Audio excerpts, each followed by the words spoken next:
Hi guys, good to chat with you again. There's been a bunch of questions that have come from women entrepreneurs saying, there are some things we'd love to know more of your thoughts about, so I'm going to address some of these questions today. So I think one big question that's come up has been around debt and how can you use it, how do you leverage it to really grow your business, what are the risks associated, when do you know whether to take it? And I'm going to just tell you from my personal experience as to what are some of the learnings that I've had, and hopefully it'll be helpful to you guys. So number one, debt is always cheaper than equity. Most people talk about taking private equity into a business, and we have to remember that private equity returns are expected to be at least 25% IRR, it means per year over the period of time. If you look at debt, even if you look at for a small company or for a high risk, usually you're able to get debt for a small company with a high risk at about 16 to 18% per year.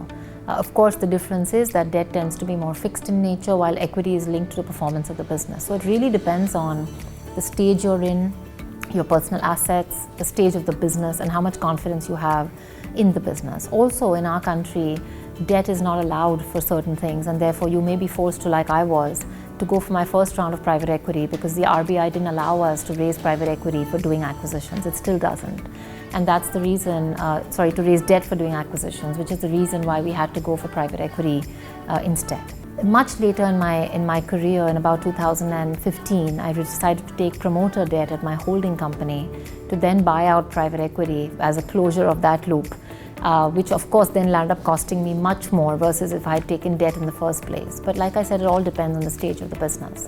In 2005, 2006, when I took private equity, I wasn't sure whether I'd be able to pay the interest, whether I'd be able to really pay back the principal, and I wasn't at a stage where I was comfortable enough to take that kind of risk, especially coming from a doctor's family where nobody had ever taken debt in our lives before, and really there were no other personal assets that could have been a safety net if the debt went sour. So really look at all these considerations when you're making this decision, and remember that when you're taking debt, there's always a negative scenario for every business. And you want to keep in mind the negative scenario for the business when you're doing your scenario mapping of negative, realistic, and optimistic to decide whether or not you can take debt or go with equity. Even in your negative scenario, only if in your negative scenario you still feel you can service the debt and pay back the principal, do you want to take that kind of risk. You don't want to take that risk if it is just an optimistic scenario, because the likelihood of that happening tends to be quite low in reality.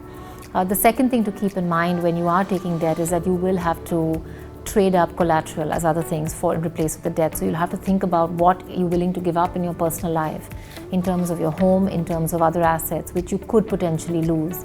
So that's something to keep in mind as well. And third, how it emotionally affects you.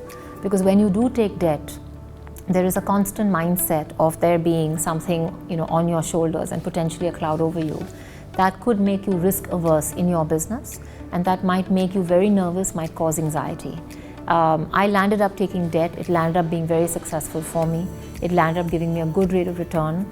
But I made that decision based on all the three above examples, being at a stage in my life where I felt very confident about taking it, and even in my worst scenario, me being comfortable.